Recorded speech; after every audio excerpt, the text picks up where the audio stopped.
जी, topic का नाम है स्पेक्टर एनालिसिस। जी मोहित साहब, नाम पढ़ें, क्या नाम है? Factor analysis. इस सीरीज में हम लोग 4 से 5 वीडियो बनाएंगे। आज उस सीरीज की पहली वीडियो है, ठीक है? Okay sir. अच्छा, एक होता है फैक्टर एनालिसिस, एक होता है क्लस्टर एनालिसिस। मिलते मिलते जुलते टॉपिक हैं। आज हम क्या डिस्कस कर रहे हैं? Factor analysis. आपकी आवाज़ बहुत कम आ रही है मुझे। Factor analysis. आमना, आप बोलें एक दफ़ा। Factor analysis. Factor analysis. Cluster analysis का भी छोटा सा इंट्रोडक्शन कर लेंगे, क्योंकि मिलती जुलती चीज़ें हैं, लेकिन मेन फोकस फैक्टर पे होगा, ठीक है? आप में से पहले कभी किसी ने इसका नाम सुना? No sir. पहला पॉइंट याद करें, फैक्टर एनालिसिस मल्टीवेरिएट टेक्निक है। क्या मतलब हुआ?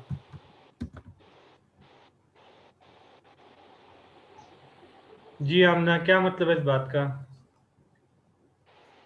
सॉरी सर, रिपीट करिएगा। आपको स्क्रीन नहीं दिख रही?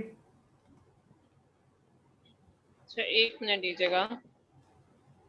आपको स्क्रीन शो हो रही है ना? जी जी जी, अब शो हो रही है। फैक्टर एनालिसिस का पहला ऑप्शन है कि ये मल्टीवेरिएट टेक्निक है। क्या मतलब इस बात से? कि सर इसमें मल्टीपल वेरिएंट होंगे। क्या मतलब इस बात का? इसका ये मतलब है कि इसमें हम मल्टीपल वेरिएंट्स मतलब मल्टी डायमेंशन एनालिसिस कर रहे होंगे हम इसमें। इसका मतलब है इसके अंदर 2 से ज्यादा वेरिएबल होंगे। हमने बाईवेरिएट मल्टीवेरिएट ये सब पढ़ा जी था ना, ठीक है? जी जी। दूसरा, ये इंटरडिपेंडेंसी बेस्ड टेक्निक है। ओके। जी मोइस, क्या मतलब इस बात का? मींस कि अगर हम इंडिपेंडेंट तो डिपेंडेंट मोइस, वेरिएबल भी आपकी चेंज आवाज करेंगे तो नहीं आ रही। सर अब आई। जी, मींस कि टू वे रिलेशन है। अगर इसका मतलब ये, डिपेंड। इसके अंदर हम डिपेंडेंट और इंडिपेंडेंट वेरिएबल नहीं ढूंढेंगे। इसमें डिपेंडेंट यस इंडिपेंडेंट सर, का टू चक्कर वे। नहीं होगा, ठीक है? Yes sir. मिसाल यस के सर। तौर पे मेरे पास 6 वेरिएबल है, A B C D E. अच्छा आमना, ये मल्टीवेरिएट है, 6 वेरिएबल है, जी जी और सर। मैंने आपसे कहा ये इंटरडिपेंडेंट है। क्या मतलब इस बात का? इसका मतलब है ये 6 के 6 एक दूसरे पे डिपेंड कर रहे हैं। इसमें से कोई भी एग्जैक्टली। इंडिपेंडेंट वेरिएबल नहीं है। तो ये 2 बातें याद हो गई। जी सर। Yes sir. पहली बात क्या थी? ये मल्टी वेरिएंट टेक्निक है, विच मींस इसमें 2 से ज्यादा वेरिएबल्स होंगे। और हाँ दूसरा ठीक ये है, इंटरडिपेंडेंट टेक्निक है, मतलब कि सही है सारे सही है डिपेंडेंट सही है। अब सारे एक और वेरिएबल मसला, एक और मसला। फैक्टर एनालिसिस में ना नॉर्मली हमें देखना होता है सबसे पहले रिसर्च प्रॉब्लम क्या है, मतलब क्या है। हमें फैक्टर इशू एनालिसिस, आइडेंटिफाई करना। हाँ, 2 टाइप्स होती है। एक होता है CFA, एक होता है EFA, ठीक है?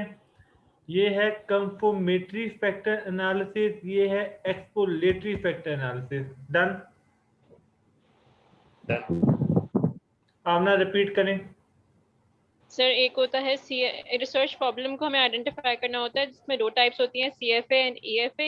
EFA is exploratory factor analysis and CFA is sir मैंने CFA वैसे मिस कर दिया था। Confirmatory, confirmatory, confirmatory. Okay, confirmatory factor analysis. Confirmatory, ठीक है?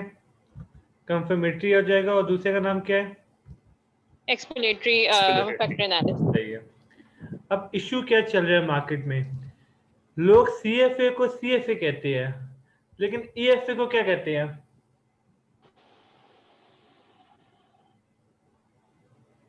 आमना बताएं। फैक्टर एनालिसिस, पूरा नाम ओके। नहीं लेते हैं। तो जब मार्केट में फैक्टर जब कोई बंदा एनालिसिस। ये कहता है मैंने फैक्टर एनालिसिस कर रहा हूं, तो उसका क्या मतलब होता है? EFA कर एक्सप्लोरेटरी रहा है। Factor analysis. हाँ, हद तक इसको पूरा बोलना चाहिए कि EFA पे जा रहा हूं मैं। डन? डन। जी सर। लेकिन वो कहता नहीं है, वो कहता है मैं फैक्टर एनालिसिस कर रहा हूँ। तो जब भी आप यहाँ पे, हमारे सोसाइटी में ट्रेंड चला हुआ है, वो EFA को सिर्फ फैक्टर एनालिसिस कहते हैं, ठीक है? जी ठीक है। तो हमने अब 2 पढ़ ली, EFA और CFA। पर्पस अगर एक्सप्लोरेटरी है तो EFA, पर्पस अगर कंफर्मेटरी है तो CFA। CFA। ये यहीं पर डिस्कस कर लें। यस अच्छा, सर। अब पहली बात, ये किस सॉफ्टवेयर पे रन होगा? CFA किस सॉफ्टवेयर पे रन होगा? SPSS. ये होगा अमोस पे और ये होगा SPSS पे। डन। Done. जी अमोस रिपीट करें। मोहित साहब CFA कहाँ रन होगा Amos. और EFA कहाँ होगा? SPSS. ये बहुत सारे थीसिस में मैंने मिस्टेक देखी है। इनफैक्ट PhD के थीसिस तक में लोग ब्लंडर मार देते हैं। वो CFA रन कर रहे होते हैं SPSS में, जो हो ही नहीं सकता। क्या एरर आ जाता है या रिजल्ट नहीं, गलत वो आता EFA रन करते हैं, उसे बोल CFA रहे होते हैं। कंसेप्ट वीक होता है। है? सही सही सही. कर EFA रहे होते हैं, उसे बोल क्या रहे होते हैं? CFA। डन। CFA. ये Yes sir. तो पहली बात तो आपको याद होनी चाहिए कि CFA पे जाएंगे तो अमोस पे जाएंगे और EFA पे जाएंगे तो किस पे जाएंगे? SPSS. अच्छा, दो सॉफ्टवेयर है, इसका नाम IBM SPSS है, इसका नाम IBM अमोस है। तो हम CFA EFA पे आ गए। ठीक है, नामों से आपको क्या लग रहा है? सर एक में अगर हम CFA और EFA को देखें तो एक में हम किसी प्रॉब्लम को एक्सप्लेन करने की कोशिश कर रहे हैं मे बी, और CFA में किसी प्रॉब्लम को इशू आइडेंटिफाइड है उसके वैलिडिटी करना चाहते हैं। देखिए, CFA के अंदर भी वैलिडिटी रिलायबिलिटी सब डिस्कस होगा। आपने थोड़े आगे लेवल की बात कर दी है, इजी करते हैं। ठीक है, माने ओके 30 आइटम्स हैं। ये आइटम्स है, आपको इससे नहीं पढ़ा रहा, हम ऑलरेडी पढ़ चुके हैं। 30 क्वेश्चंस है। ठीक है, ओके ठीक है सर. 30 वेरिएबल्स भी लिख दूं? जी 30 वेरिएबल्स है, 30 आइटम, 30 क्वेश्चन, 30 वेरिएबल, 30 इंडिकेटर्स, ये सब हम पढ़ चुके हैं। ठीक है, एलिमेंट्स के भी कह Yes, सकता sir. हूँ, ये सारी चीजें हम पढ़ चुके हैं। ठीक है, Yes sir. डन। Done. अब आपने क्या किया? आपने कहा एक काम करें, ये जो क्वेश्चन नंबर 1 2 3 4 5 6 7 है ना, ये जॉब सेटिस्फेक्शन के है। ठीक है, ओके ठीक है. बाकी जॉब मोटिवेशन के 8 9 10 11 12 13 14 ये जॉब मोटिवेशन के हैं। ठीक है, ठीक फिर है. आपने कहा ये जो क्वेश्चन नंबर है ना 15 16 17 18 19 20 ये जॉब स्ट्रेस के है। ठीक है, और ठीक फिर है. आपने कहा जॉब कमिटमेंट आ गई। आपने कहा जॉब कमिटमेंट 21 से लेकर 30 तक है। ठीक है, ठीक है. ओके तो ये 4 डायमेंशन हो गई। Yes sir. Dimension 1, dimension 2, dimension 3, dimension 4। Done. जी सर अब मसला ये है कि इसके अंदर 7 सवाल हो गए। ठीक है, इसके अंदर भी 7 सवाल हो गए और इसके अंदर 6 हो गए Yes sir. और इसके अंदर 10 हो गए। 10. डन। Yes sir. जी अब जाहिर बात है आपने क्वेश्चन ने कहीं से ड्रॉप किया होगा। ये आइटम आपने कहीं से लिए होंगे, ये आइटम आपने कहीं से लिए होंगे, ये आइटम आपने कहीं से लिए होंगे, ये कहीं से लिए होंगे। ठीक है, ठीक है सर. जी जब भी हम क्वेश्चन बनाते हैं तो क्वेश्चन की वैलिडिटी और रिलायबिलिटी चेक की जाती है। यहाँ तक क्लियर है?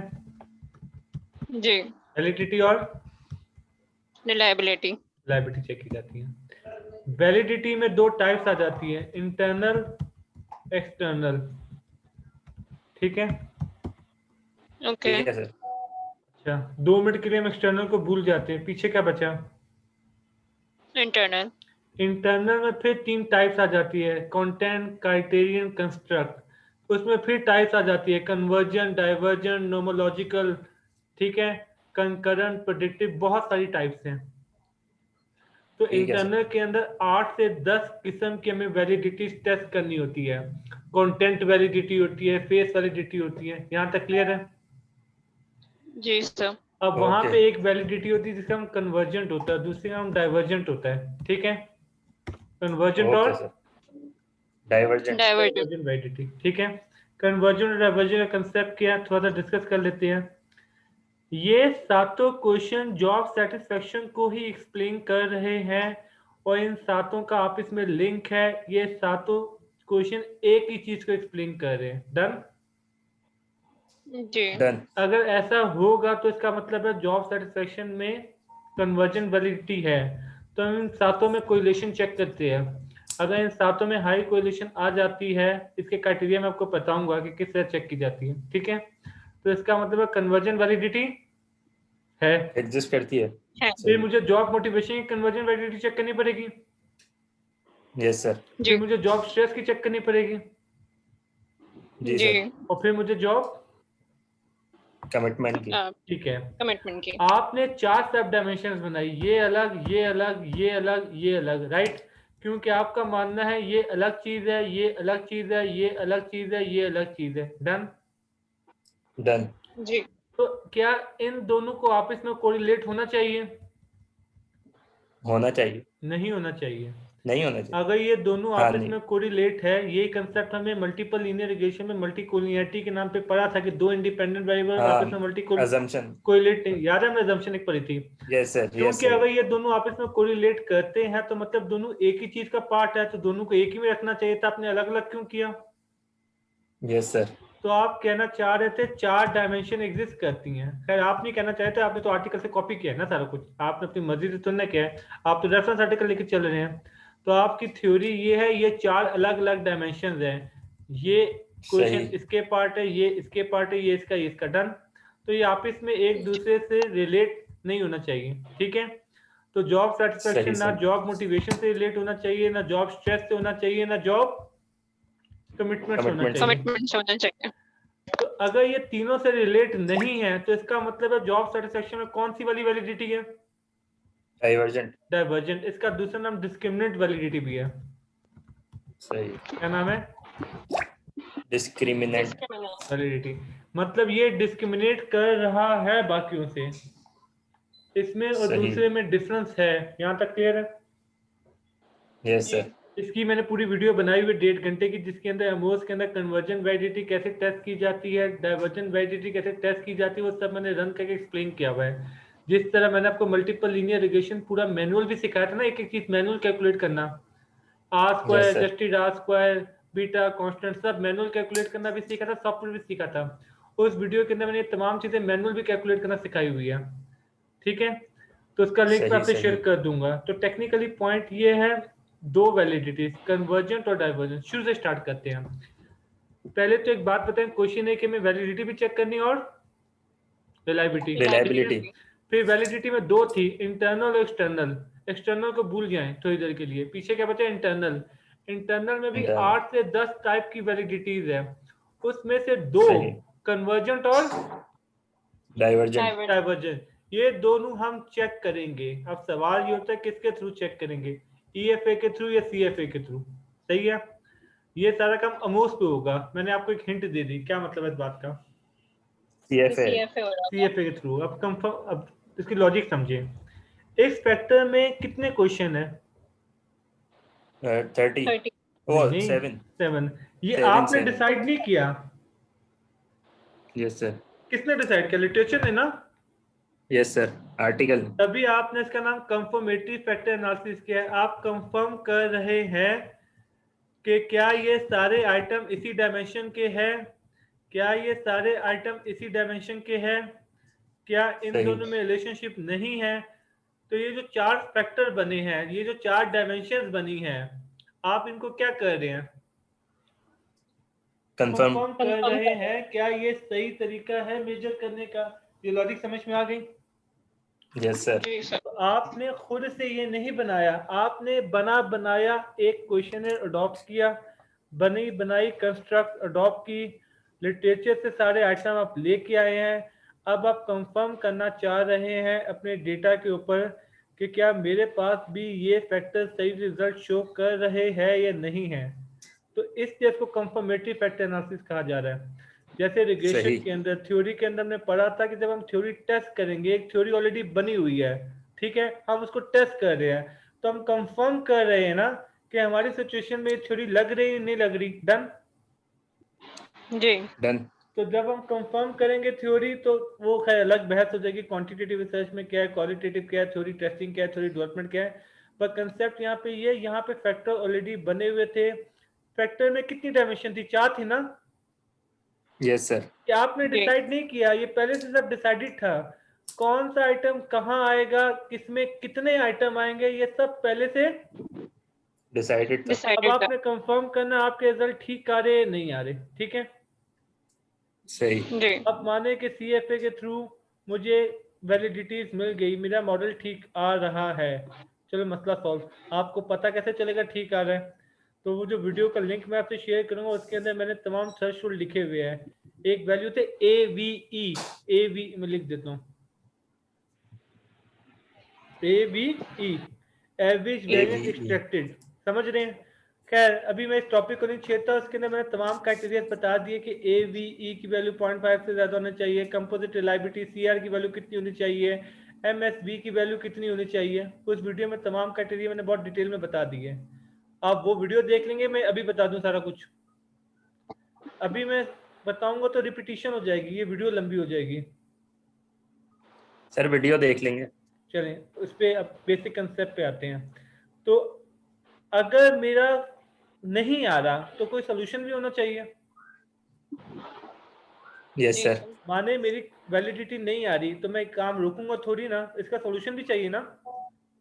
जी। तो यस उस सर। वीडियो के अंदर मैंने सोल्यूशन भी एक्सप्लेन किया हुआ है कि अगर कन्वर्जन वैलिडिटी नहीं आती तो फिर कैसे लानी है, डाइवर्जन वैलिडिटी सही। नहीं आती तो फिर कैसे लानी है? कैसे लानी है।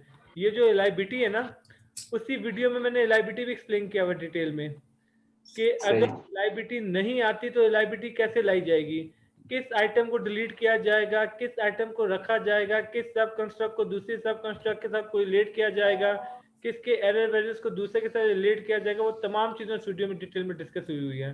फिलहाल मेरा पर्पज आपको बस ये था, आपको CFA की बेसिक कंसेप्ट समझा दूं, CFA की कहानी क्या है। क्लियर हो गया? सही है। चलें एक काम करता हूँ, अब इन सबको मैं मिटा रहा हूँ। अब मैंने आपको दे दिए 30 सवाल, ठीक है। सही है। जी। चलिए इजी करता हूँ और इजी करता हूँ, एग्जाम्पल चेंज करता हूँ। मोहित साहब, यस सर। शादी हो गई आपकी? No sir. अब मैं एक रिसर्च कर रहा हूँ और मैंने लोगों से पूछा शादी से पहले आप कौन कौन से फैक्टर क्या क्या देखते हैं। डन हो गया? डन। मैंने 50-60 लोगों से इंटरव्यूज लिए, किसी ने कुछ कहा किसी ने कुछ कहा, टोटल मिला जुला के मेरे पास कितने चीजें आ गई? 30। 30, ठीक है। अब एक यस होता सर। है थ्योरेटिकली ग्रुपिंग करना, एक होता है डेटा की बेस पे ग्रुपिंग करना, ठीक है। थ्योरेटिकली सही है। ग्रुपिंग करने का मतलब क्या है? आपने कहा ये जो पहला फैक्टर, दूसरा फैक्टर, तीसरा फैक्टर, चौथा फैक्टर, पांचवा फैक्टर, छठा फैक्टर, ये तमाम वेरिएबल ना लुक्स को एक्सप्लेन कर रहे हैं। डन? ये जो 6 सर चीजें डन। आपने बताई है ना, ये 6 की 6 किस चीज को है? लुक्स। लुक्स। ये फिजिकल अपीयरेंस क्या देते हैं? क्या क्या बेहतर रहेगा? सर फिजिकल कुछ भी अपीयरेंस कह कर सकते। दूं? अच्छा, ये फिजिकल अपीयरेंस का कोई वेरिएबल नहीं था, आपने डायमेंशन का नाम खुद रखा है, ये बात समझ रहे हैं। सही। Yes sir. इसके अंदर हाइट था, कॉम्प्लेक्शन था, वेट था। आपने कहा ये 6 की 6 चीजें किसको बता रही है? फिजिकल। अपीयरेंस। आगे सुने, फिर आपने कहा ये 7वां 8वां 9वां 10वां 11वां 12वां 13वां, ये फैमिली बैकग्राउंड से रिलेटेड है। सही। ये बात समझ में आ गई? Yes sir. फिर आपने कहा ये जो क्वेश्चन नंबर 14 15, एक सेकेंड, 16 17 18 19 20 21, ये है कैरेक्टर से रिलेटेड। सही। डन है? उसके बाद आपने कहा ये जो 22 है, 23 30 तक ले जाते हैं, ठीक है। 24 सही। 25 26 27 28 29 30, ये सोशल वैल्यूज के ऊपर है। डन? सही। ये तो आपने चलो थ्योरेटिकली देखा, लेकिन मैंने आपसे कहा ये 30 के 30 वेरिएबल आप जरा सॉफ्टवेयर में डालो, ठीक है। सही। सॉफ्टवेयर कोरिलेशन की बेस पे डिसाइड करता है कि कौन सा आइटम किसके साथ रिलेट है, किस आइटम का किसके साथ ताल्लुक नहीं है। तो सॉफ्टवेयर को तो थ्योरी वीडियो कुछ नहीं पता ना, तो जरा सॉफ्टवेयर से पूछते हैं कि क्या माहौल है, ठीक है। ठीक। तो आपने ये 30 के 30 सवाल उठा के SPSS में डाले और क्या रन कर दिया? EFA पूरा नाम क्या है? Explanatory factor analysis. अब आपको कुछ नहीं पता कि वो 3 डायमेंशन बनाएगा या फिर 4 डायमेंशन। 4, 5 भी बना 4 सकता है, 6 भी बना सकता है, 7 भी बना सकता है, सही 8 भी बना सकता है। समझ सही गए? सही यही तो आपने जानना है कि इसके अंदर डायमेंशंस कितनी है। ये बात क्लियर हो गई? यस सर जी। अच्छा, आपको ये भी नहीं पता कि कौन सी डायमेंशन में कितने सवाल डालेगा। सही यहाँ तक सर लॉजिक समझ यस में आ सर रही है? यस सर हो बट सकता सर है हम डायमेंशंस के लिए खुद मतलब फॉर एग्जांपल अगर मुझे पता है कि ये वाला जो ग्रुपिंग हुई हुई है ये फिजिकल अपीयरेंस के लिए है, तो तो मैं वो ये खुद से CFA में डिफाइन अब नहीं जा कर रहे हैं सकती। ना, वो CFA में जा रहे हैं। आप खुद उसको बताएंगे ना, ये इसका पार्ट, ये इसका पार्ट, ये तो CFA हो गया ना। ओके सही है। CFA में क्या होगा, आप वेरिएबल डालेंगे, आप कहेंगे सिर्फ डेटा की बेस पे, कोरिलेशन की बेस पे तुम डिसाइड करो कहाँ किसको होना चाहिए। ठीक है? सर वो ठीक है। डेटा की बेस पे सॉफ्टवेयर कर रहे हैं। सॉफ्टवेयर कोरिलेशन की बेस पे, डेटा की कोरिलेशन की बेस पे वो खुद डिसाइड करेगा। अगर वो बेतुका करता है जिसकी कोई सेंस और लॉजिक नहीं है तो ये एक निशानी होती है कि डेटा फेक है, डेटा सही से फिल नहीं किया गया, डेटा की वैलिडिटी पे क्वेश्चन मार्क आ जाता है। ये आहिस्ता आहिस्ता उसी साइड पे मैं जा रहा हूँ। ये आप यस सर टाइम से पहले थोड़ा इसको कॉम्प्लेक्स कर रहे हैं, समझ रहे हैं? ये कंसेप्ट क्लियर हो जाए फिर यस मैं सर इसको आहिस्ता आहिस्ता खुद ही कॉम्प्लेक्स करूंगा। जैसे हम बाकी सारे टॉपिक पढ़े वैसे भी यही पढ़ लेंगे, आहिस्ता आहिस्ता करके इसको कॉम्प्लेक्स करता हूँ। अच्छा, तो जब आपने 30 सवाल डाले इसके अंदर, क्या आपको पता था कितनी डायमेंशंस बनने वाली हैं? No sir no sir. इसका मतलब है डेटा डन होने के बाद आप एक्सप्लोर करेंगे कितनी डायमेंशन बनने वाली है। डन। सही डायमेंशन को सही हम फैक्टर भी कहते हैं। तो आसान जबान में आपको ये नहीं पता कि कितने फैक्टर बनेंगे। बनेंगे। आपको ये भी नहीं पता कौन सा आइटम किस फैक्टर में जाने वाला है। ठीक है? यस सर ये सारी बातें आपको नहीं पता। नहीं पता। यहाँ तक क्लियर है? यस सर इसलिए हमने इसको नाम क्या दिया? एक्सप्लोरेटरी। Factor analysis. अब इसमें कुछ बेसिक रूल है। ये कोरिलेशन बेस्ड टेक्निक्स होती है। फैक्टर कौन सी टेक्निक है? Correlation based technique. Correlation based. Correlation base. इसके लिए आपको बहुत ज्यादा कोरिलेशन चाहिए होता है, हाई कोरिलेशन चाहिए। अगर डेटा में हाई कोरिलेशन नहीं है तो फिर फैक्टर का टेस्ट फेल हो जाता है, वो कहता है फैक्टर रन नहीं कर सकते। यहाँ तक क्लियर है? सही यस ये सर मैं अभी आपको अभी पढ़ाऊंगा अगली वीडियो में कि बार्टलेट टेस्ट होता है, KMO वैल्यू होती है, उसके थ्रू हम डिसाइड करते हैं हमने फैक्टर रन करना भी है नहीं करना, क्या फैक्टर रन करने की जो बेसिक रिक्वायरमेंट है वो ये पूरी कर रहा है ये नहीं कर रहा, ये हम सब डिसाइड करेंगे फिर आगे प्रोसीड करेंगे। अच्छा, ये जो क्वेश्चन में 1 2 3 4 5 6 था, ये किस में आया था? पर्सनल फिजिकल वो अपीयरेंस। Physical appearance. तो ये सब आपस में हाईली कोरिलेटेड होंगे। ठीक है? जी। ये सब आपस में हाईली कोरिलेटेड होंगे। डन। डन। अच्छा, ये 7 8 9 10 किस में आया था? Family background. ये भी आपस में क्या होंगे? Highly correlated. High correlated. लेकिन ये आइटम इन आइटम के साथ क्या होंगे? डाइवर्जेंट होंगे ना सर। अनकोरिलेटेड होंगे। कोरिलेटेड। अनकोरिलेटेड। ये बात समझ में आ गई? इनका इनके साथ कोई ताल्लुक नहीं होगा। सही है। ये बात समझ में आ गई? जब आप ये पे रन करेंगे वो इन दोनों के बीच में कोई रिलेशनशिप नहीं दिखाएगा। डन हो गया? सही तो है। इसको आसान जबान जी। में हम ये कह देते हैं, with in factor with in item correlation होगी, बिटवीन आइटम्स नहीं होगी। सही है। एक लाइन में सही क्या है सर। बोलेंगे? Within within factors correlation high होगी, कोरिलेशन होगी, बिटवीन फैक्टर्स कोरिलेशन नहीं बिटवीन होगी। Factor no correlation. सही है। डन। सही है। ये क्लियर हो गया?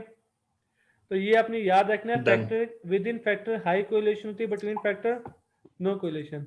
नो तो कोरिलेशन। आसान जबान में within factor high correlation का मतलब होता है कन्वर्जन वैलिडिटी। ठीक है? और बिटवीन फैक्टर नो कोरिलेशन का मतलब होता है डाइवर्जेंट वैलिडिटी। क्लियर है? डाइवर्जेंट। ये हम पहले डिस्कस कर चुके हैं। ठीक है, चलें आगे। Yes sir. ठीक है। चलें सर। चलें, अब इसको मैं मुश्किल कर रहा हूँ। ठीक है?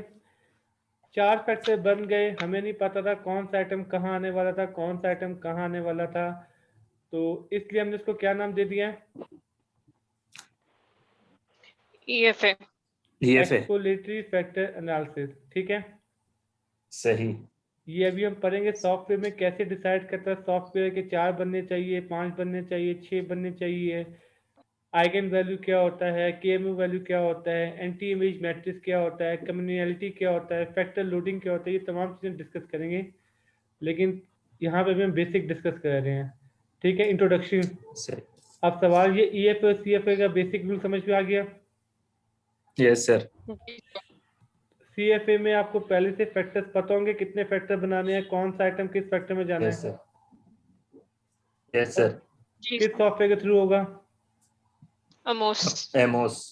EFA में आपको पता होगा कितने फैक्टर, कुछ पता है नो सर, नहीं। सॉफ्टवेयर बताएं। आप सारे के सारे वेरिएबल डाल देंगे, सॉफ्टवेयर कोरिलेशन की बेस पे बता देगा कौन किससे लिंक है, कौन किससे लिंक नहीं है। क्लियर। Yes sir. अच्छा, किसी भी टॉपिक को ना पहले EFA हो चुका होता है, बाद में CFA हो रहा होता है। मिसाल के तौर पे समझाता हूँ, इसकी ना 5-6 ये सब मिटा दूं, नेक्स्ट एग्जांपल मिटा क्या। दें सर। अभी हमने पढ़ा with in item high correlation होगी, बिटवीन फैक्टर लो कोरिलेशन होगी, ठीक है। ठीक है सर। जी लेकिन आपने नोट किया था फैक्टर को नाम हमने खुद दिया था। यही तो सर क्वेश्चन है कि नाम भी क्या सॉफ्टवेयर देगा या हम नहीं, नाम उसको देंगे क्या पता, सॉफ्टवेयर। नाम हमें देना पड़ेगा ना। सही सही। मिसाल के तौर पर फाइनेंस वालों ने क्या किया, फाइनेंस वाले ने 40 रेशियो निकाल लिए, ठीक है, और उन्होंने सही EFA में डाल दिए। EFA ने कहा सही रेशियो 1, रेशियो 2, रेशियो 3, रेशियो सही 4, सही रेशियो 5, सही है। और फिर उसने एक और फैक्टर बनाया 6, 7, 8, 9, 10। फाइनेंस के PhD ने क्या किया, जानते हैं क्या उसने ड्रामा किया। उसने क्या। कहा इसका नाम है लिक्विडिटी रेशियो, सही इसका सही नाम है लेवरेज रेशियो, बात समझ रहे हैं, इसका सही। नाम। तो उसने क्या किया, हर सेट को क्या दे दिए, नाम दे दी। हाँ। आपने फाइनेंशियल डायमेंशंस। रेशियो में ये सारी चीजें पढ़ी होगी ना। पढ़ी है सर। अगले लेवल पे जाके जब एक दफा थ्योरी बन गई, अगले लेवल पे जाके लोग EFA रन करते, CFA रन करेंगे। ये बात क्लियर हो गई। हाँ इजी हो गया। यस सर, पता चल गया तो मुझे। पहले लेवल पे एक्सप्लोरेटरी फैक्टर एनालिसिस के अंदर ये काम हो गया, फिर उसके बाद जब कंटिन्यू करेंगे तो वो बात CFA पे जाएगी। क्लियर है। क्लियर है सर। अब जी सर। सवाल ये होता है, मैंने आपसे पूछा कितने रेशियोज बनाऊं, 2, 3, आपने कहा क्विक रेशियो भी, leverage ratio, liquidity ratio, equity ratio, ये रेशियो, समझ रहे हैं। तो जब मैंने EFA यस में सर। तमाम रेशियोज डाल दिए, तो EFA ने मुझे ये बता देगा कि कितनी सब डायमेंशन होनी चाहिए। यस जी सर। EFA से कौन फायदा होगा मुझे, वो क्या, मुझे पता चल जाएगा कि मेरा फला रेशियो चेंज होगा तो ये सारे रेशियो भी चेंज होंगे। होंगे। होंगे। और मुझे ये पता चल जाएगा अगर मैं इस रेशियो को चेंज करूं तो इन तमाम रेशियोज पे कोई फर्क नहीं आएगा। नहीं आएगा। ये इतनी पड़ेगा। इम्पोर्टेंट चीज है, अगर आप में जरा सोचें इस बात को। तो यस सर। अगर मैं अपने तमाम वेरिएबल डाल दूं तो मुझे फैक्टर के थ्रू ये पता चल जाएगा किसको चेंज करूंगा तो क्या क्या चेंज हो जाएगा और क्या क्या चेंज नहीं नहीं होगा। होगा। ये बात समझ में आ रही है। Yes sir. क्या नाम था यस इनका, सर। आमना, ये बात समझ में आ रही है। जी सर। चलिए एक एग्जांपल समझते हैं जिसका फैक्टर से ताल्लुक नहीं है लेकिन आपको कंसेप्ट समझ में आ जाएगा। थोड़ी इररिलेवेंट एग्जांपल है, ठीक है, लेकिन कंसेप्ट आपको बड़े अच्छे से समझ में आ जाएगा। माने कि मोहित साहब ने एक ओके सर। बिजनेस करना है और इनको डिफरेंट लोगों की जरूरत है, ठीक है। इनके पास 25 लोगों को जी ये गिफ्ट दे देते हैं। 25 लोगों से इन्होंने रिलेशनशिप अच्छा रखा हुआ है, 25 लोगों, ठीक है, ताकि अपना बिजनेस यस अच्छे से कर सकें, ठीक है। जी मोहित साहब कितने लोगों को डील कर रहे हैं आप। सर, सॉरी सुना नहीं था, दोबारा रिपीट कर दे। मैं कह रहा हूँ मोहित साहब एक बिजनेस कर रहे हो, 25 लोगों का। 25 लोगों के साथ वो उन्होंने रिलेशनशिप अच्छे रखे हुए ताकि मैं अपना बिजनेस स्मूथली कर सकूं, मुझे अपने बिजनेस में कोई प्रॉब्लम ना हो। तो 25 लोगों को सही है। गिफ्ट देते हैं, लेन देन करते हैं, उनकी ख्वाहिशात पूरी करते हैं और 25 लोगों को पैसे दे रहे हैं ताकि अपना बिजनेस कर सकूं, ठीक है। माने सही ये 25 वेरिएबल है, ठीक है। सही है। अब इन्होंने क्या किया, फैक्टर रन कर दिया, ठीक है। सही। अब पहले फैक्टर में आया IG, DIG, SSP, SP, DSP, SHO, head model, सही है। सही। कितने हो गए भाई? 1 2 7। 3 4। अच्छा, दूसरे फैक्टर में आया chancellor, VC, dean, HOD, coordinator. ठीक है, चलो कितने यस हो सर। गए? 5। अगले फैक्टर में आया है country head, regional head, area manager, branch manager, customer relation MTO या छोड़े कस्टमर रिलेशनशिप ऑफिसर। डन हो गया। डन। चलो 5 है। अभी 3 ही लेके चलते हैं। कितने हो गए वैसे? 7 हो गए, 4 कितने हो गए? 3 5 5 है। 12 13 14 15 17। 17। चलो 25 को 17 पे ले आता हूँ। ठीक है, इजी करता हूँ। इस पहले फैक्टर को कोई नाम दे जरा। Police officer. पुलिस हो गया। दूसरे फैक्टर को नाम दे। एजुकेशनल। यूनिवर्सिटी कर देता हूँ। तीसरे को नाम दे। बैंक। बैंक। अब मोहित साहब मुझे एक बात बताएं, यस सर। आपको क्या कोऑर्डिनेटर से ताल्लुकात रखने की जरूरत है? ऐसा नहीं है कि आप सिर्फ चांसलर से बना के रखें, सारा काम यही कर देगा। Yes sir. आप सिर्फ आईजी से बना के रखें, यस सर। आप सिर्फ कंट्री हेड से बना के रखें, यस सर। तो आपको क्या 17 को लेके चलने की जरूरत है? नहीं सर। कितनों को लेके चलने की जरूरत है? 3। ये काम फैक्टर करता है। अब हमारे यहाँ सही। रट्टा लगवा दिया जाता है। फैक्टर का काम है डेटा समराइजेशन और डेटा रिडक्शन। समझ गए? सही। अब बच्चा यस रट्टा सर। मार लेता है। इसका पर्पस क्या है? Data summarisation, summarise summarisation and और डेटा डेटा रिडक्शन। रिडक्शन। अच्छा, इसको उल्टा नहीं कर सकते। क्यों? डेटा रिड्यूस करने के लिए पहले समराइज करना जरूरी है। ये क्लियर है? Yes sir. अब आगे वही सब अगली बात। मैंने आपको फैक्टर रन करने से पहले कहा कि सिर्फ 3 बंदे सेलेक्ट कर लो। आपने डीआईजी कर लिया, एसपी कर लिया, एचओडी कर लिया। गड़बड़ हो जाएगी ना? सही। Yes sir. जब तक फैक्टर रन नहीं करेंगे आपको पता ही नहीं चलेगा कितनी डायमेंशन है। जब तक फैक्टर रन नहीं करेंगे आपको ये पता नहीं चलेगा उस फैक्टर का सबसे इंपॉर्टेंट वेरिएबल कौन सा है। ये बात समझ में आ गई? सही है। अब इसके बेनिफिट ये आपको पता है, ये चेंज होगा तो इन सब में फर्क आएगा, लेकिन इन लोगों की सेहत पे कोई फर्क। नहीं है। ये बात क्लियर हो गई? तो क्या यस सर। फैक्टर रन किए बिना आप ये सारे डिसीजन ले सकते थे? No sir. एक आदमी ने अब सोचा हुआ मैं 25 इंडिपेंडेंट वेरिएबल लेके चलूंगा, दूसरा आदमी सिर्फ 4 इंडिपेंडेंट वेरिएबल लेके चले और सेम आर स्क्वायर लेके आए, सेम मॉडल लेके आए। हमने पढ़ा है R square adjusted R square का डिफरेंस। तो बताएं 25 इंडिपेंडेंट लेके चलना अच्छा है, 4 इंडिपेंडेंट लेके चलना अच्छा है? 4। तो हम 4। एमएलआर से पहले फैक्टर रन कर लेंगे, वो हमें बता सही देगा कि इन 25 को लेके चलने की जरूरत है या नहीं है? नहीं है। इन 4 को नहीं ले है। लो। इसका एक और बेनिफिट होगा क्या? एक वेरिएबल मैंने यहां से ले लिया, दूसरा या बराबर से। यस और सर। तीसरा बैंक से। बैंक से। अब आमना आपने मुझे आंसर देना है।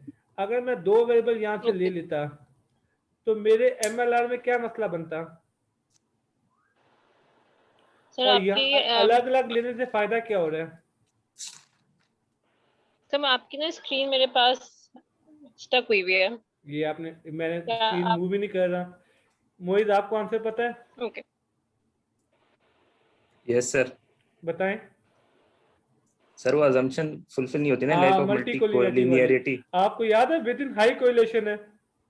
Yes sir. तो अगर मैं यहाँ से 2 ले लूंगा तो वो तो दोनों आपस में हाईली कोरिलेटेड आपस होंगे, में। Yes sir. तो मल्टी कोलिनियरिटी का मसला आ जाएगा। लेकिन आपको ये यस सर। याद है कि पहले फैक्टर और दूसरे फैक्टर तीसरे फैक्टर का आपस में कोई रिलेशनशिप नहीं होता, याद है? नहीं होता। Yes sir. तो इसमें अगर एक एक लेंगे तो फिर हमें मल्टी कोलिनियरिटी का मसला सॉल्व। नहीं करना। तभी लीनियर रिग्रेशन के चैप्टर में लिखा होता है कि मल्टी कोलिनियरिटी को सॉल्व करने का एक सोल्यूशन है कि आप फैक्टर के थ्रू आए। समझ रहे सही। हैं? तो फैक्टर एमएलआर सही। का प्री रैक बन जाता है। ये हमें हेल्प करता है बताने के लिए कि कौन कौन से इंडिपेंडेंट लेने हैं। क्लियर हो गया? सही। सही। और सही। इन दोनों सही। को लेने का फायदा नहीं है। अगर आप इन दोनों को ले ले और 20% आर स्क्वायर आ रहा है तो अकेले को लेने से भी 20% आर स्क्वायर आ जाएगा। सही। सही। ये बात समझ में आ गई? Yes sir. तो हमारे पास जब मल्टीपल वेरिएबल होंगे तो फैक्टर डेटा एडिशन कैसे करेगा, समझ में आ गया? Yes sir. इसको आगे लेके चलूं? Yes sir. जी अच्छा, ये सर। अभी मैं EFA को डिस्कस कर रहा हूँ। चलो इसको और मुश्किल करूँ और कॉम्प्लिकेट करूँ उसको थोड़ा, ताकि आपको थोड़ा मजा आना शुरू हो। सही है सर। मोहित साहब, मार्केटिंग HR की एग्जांपल ले लें। Yes sir. माने आप HR मैनेजर हैं। अब मैं बताता हूँ फैक्टर आपको कैसे हेल्प करेगा। आपने कोई 35-40 वेरिएबल निकाल लिए, ठीक है। सही। जब आपने फैक्टर रन किया तो फैक्टर ने आपको 4 फैक्टर दिए, फैक्टर 1, फैक्टर 2, 3 कर लेते हैं, फैक्टर 3। इसको सही। नाम देते हैं अभी, ठीक है। इसके अंदर 1 से 12 तक सवाल थे, ठीक है। सही। डायरेक्ट लिख दो। इसमें 12 थे, इसमें 11 थे, 23 हो गए, इसमें 17 थे। टोटल कितने हो गए? 40। 40। मुझे वेरिएबल्स के नाम लिखने की जरूरत तो नहीं है। नहीं।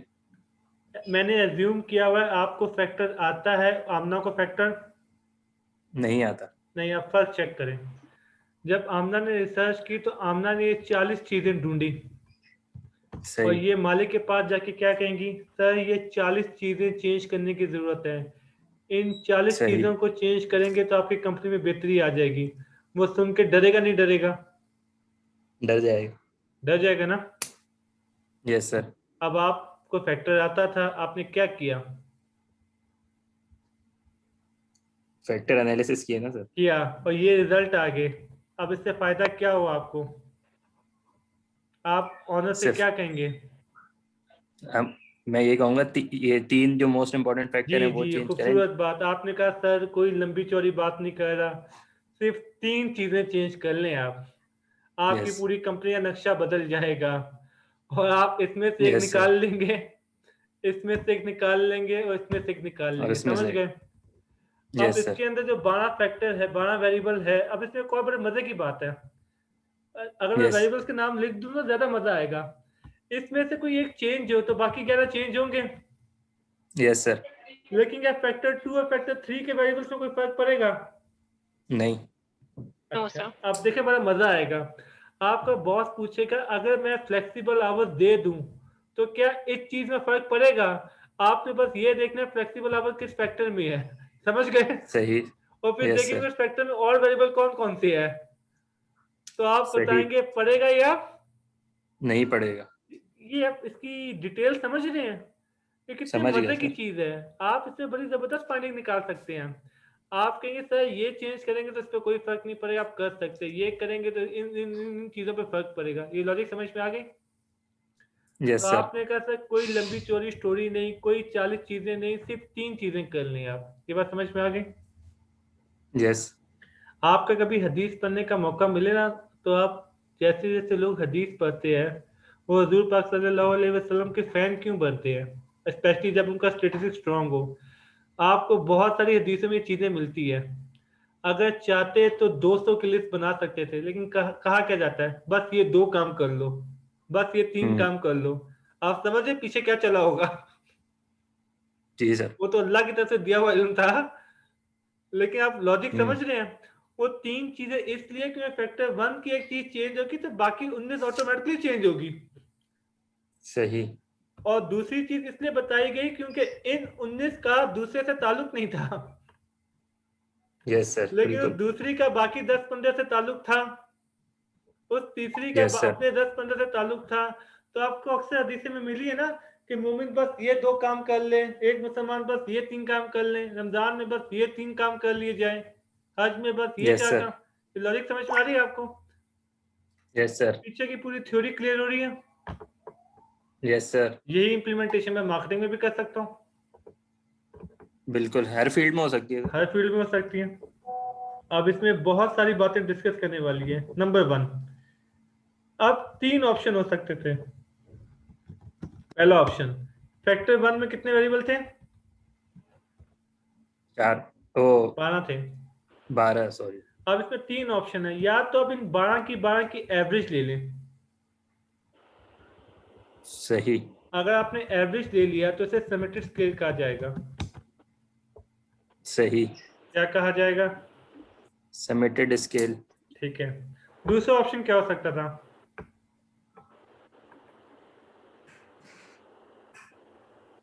आमना बीबी, दूसरा ऑप्शन बताएं। मैं सोच रही हूँ। मोड आप ले लें। कहें इन 12 में से जो सबसे इंपॉर्टेंट है वो ले लें, वो ले लें, यस। उससे कहेंगे सरोगेट वेरिएबल। सही। तीसरा ऑप्शन बताएं।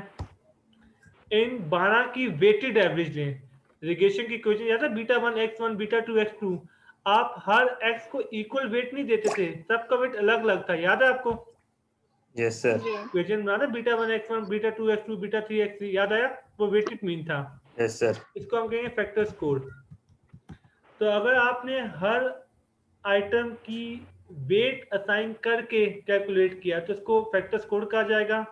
अर्थमेटिक मीन ले लेंगे तो क्या कहा जाएगा? समेटेड स्केल। और उसमें से एक वेरिएबल चूज किया तो क्या कहा जाएगा? सरोगेटेड वेरिएबल। तीनों कंडीशन में आपके पास आएंगे 3 वेरिएबल ही। कैसे? इन 12 का वेटेज मीन ले लें, बनेगा तो एक ही ना। जी सही। ये बात समझ में आ रही है?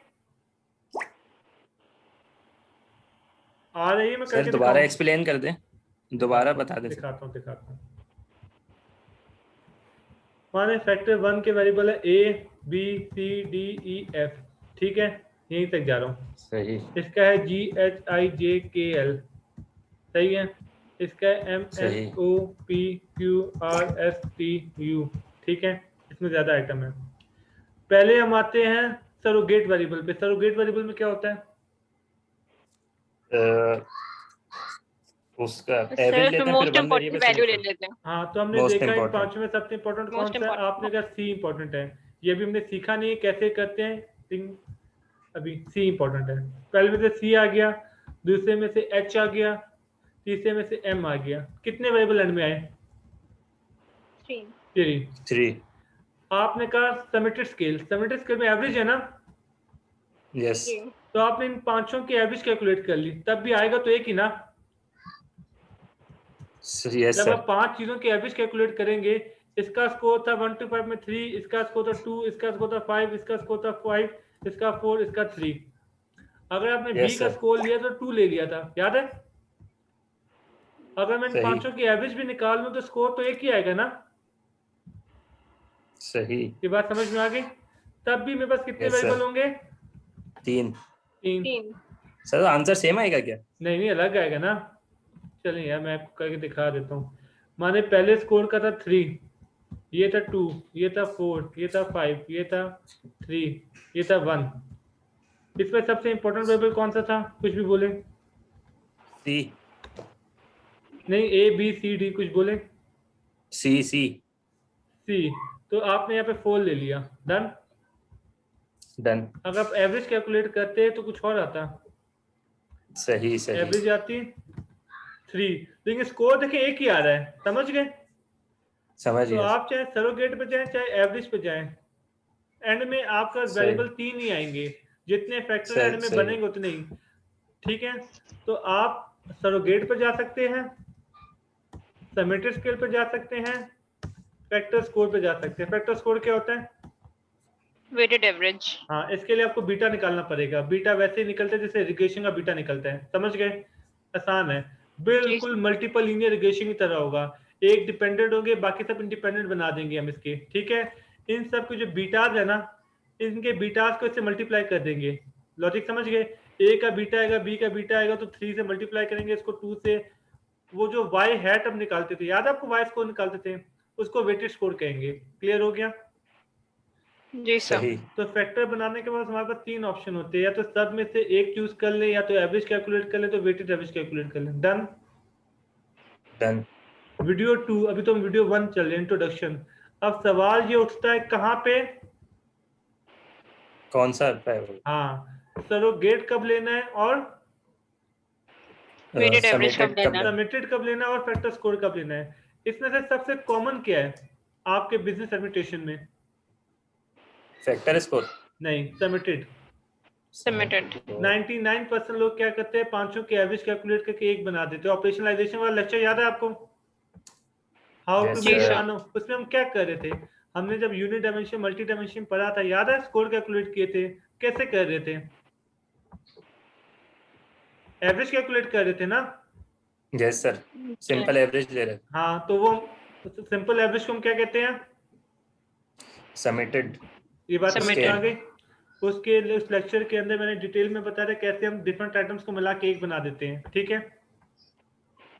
Yes sir. अब इसकी डिटेल में हम पढ़ेंगे कि कब हम सबमिटेड नहीं ले सकते। अगर सबका यूनिट सेम नहीं है फिर हम सबमिटेड नहीं ले सकते। एवरेज कैलकुलेट करने के लिए सबका यूनिट सेम होना चाहिए। अक्सर हमारे वेरिएबल ऐसे होते हैं कि उनके यूनिट सेम नहीं होते। जब यूनिट सेम नहीं है तो एवरेज कैसे कैलकुलेट करेंगे? बात समझ रहे हैं? क्योंकि एवरेज Yes, जी कैलकुलेट सर. करने का बेसिक रूल होता है कि आपके यूनिट सेम होना चाहिए। सही। यहाँ तक लॉजिक क्लियर है? Yes sir. तो फैक्टर का थोड़ा बहुत ऑब्जेक्टिव और पर्पस समझ में आया आपको? यस सर, बहुत नहीं, ज्यादा समझ आए। अभी शुरू ही नहीं किया हमने। अभी समझे 5% भी नहीं हुआ जो भी मुझे कराना है अभी आपको, ठीक है? ये सब मिटा दूं। सही। Yes sir. अब आपने सब ड्रॉ करवाना है मुझसे, ठीक है? फैक्टर की मेजर टाइप्स क्या है, जल्दी से बताएं। Two types हैं sir. CFA और CFA and EFA. EFA। EFA. CFA को हम डिस्कस नहीं कर रहे फिलहाल, ठीक है? हम किस पे आ गए हैं? EFA। EFA. EFA पे। अब EFA में फर्दर 2 टाइप्स है, Q टाइप, R टाइप। जी मोहित साहब, एक नया ट्विस्ट आ गया स्टोरी में। सर बहुत लंबा ट्विस्ट हो गया। सही है। EFA में कितने टाइप्स हैं? 2 टाइप्स, कौन कौन सा? Q type, R type. अभी जो हमने पढ़ा वो कौन सा था? Q type. R type. आप गलती से भी सही आंसर मत दिया करें। सर किसी और को बुला लें, शायद सही आ जाए आंसर। नहीं नहीं, सही है। बाकियों का आपसे भी बुरा हाल है। सही है। अभी हमने कौन सा पढ़ा है? R type. R टाइप, ठीक है। तो R सही। टाइप में यस आप सर। लोग क्या कर रहे थे? मिसाल के तौर पे डेटा है, ये वेरिएबल 1 V1, वेरिएबल 1, ठीक है? V2, V3, V4, V5, V6, continue करें आगे, ठीक है? और ये सही। सैंपल, ये respondent 1, respondent 2, respondent 3, respondent 5, respondent 6, ये सैंपल साइज है, सही है? सही। ये डेटा आ गया मेरे पास। अब आपने अभी फैक्टर बनाए थे तो आपने क्या किया था? वेरिएबल्स की ग्रुपिंग की थी? नहीं। और क्या किया था मेरे भाई? करा था. Yes sir की थी. वेरिएबल की ग्रुपिंग ही की थी ना? जी. Yes Physical sir, yes sir appearance की। में और आपने क्या correct किया है. था मोहित साहब? वेरिएबल की ग्रुपिंग की थी ना? Yes sir, yes sir. ये 30 सवाल है, इन 30 सवालों को 3 ग्रुप में बना दिया था। डन? डन। तो आपने कॉलम्स की ग्रुपिंग की थी, वेरिएबल्स की ग्रुपिंग की थी कि कॉलम्स के कितने ग्रुप बनते हैं। सही सही। ये हुआ था ना? Yes sir. मार्केटिंग में चीज पर सेगमेंटेशन। Yes sir. अब मैं आपसे कहता हूँ मोहित साहब, एक काम करें, ये जो लोग है ना, केसेस, इनकी ग्रुपिंग करें जरा। सही सही। क्या मतलब है? कौन सा आदमी किस आदमी जैसा है? हाँ। ये बात समझ में आ रही है? सही। Yes sir. अब मैं कह रहा हूँ एक काम को, तो आपको फाइल दिखाता हूँ ताकि आपको ज्यादा अच्छे समझ में आए ना, मजा आएगा फिर। ऐसे मुझे भी मजा नहीं आ रहा। ये मैंने एसपीएसएस ओपन कर लिया है, टेलको भी फाइल। ये सारे वेरिएबल दिख रहे हैं आपको? Yes sir. कितने वेरिएबल है मैं देख लेता हूँ। 42 वेरिएबल है, ठीक है? अगर मैं सर स्क्रीन शो नहीं हो रही आपकी। सर हैंग हो गई स्क्रीन।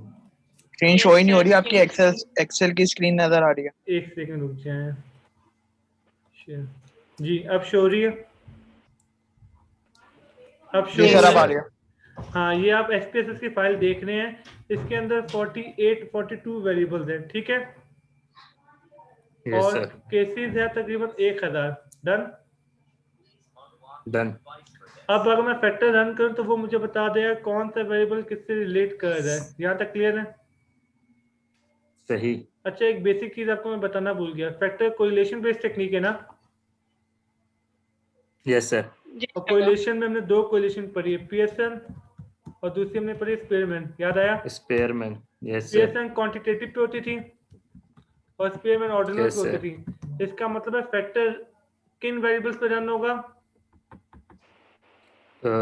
ऑर्डिनल पे, क्वांटिटेटिव पे, सॉरी, क्वांटिटेटिव ऑर्डिनल दोनों पे, इसमें इंटरवल रेशियो दोनों आ गए ना, यस सर, इंटरवल रेशियो दोनों आ जाएंगे, ठीक है।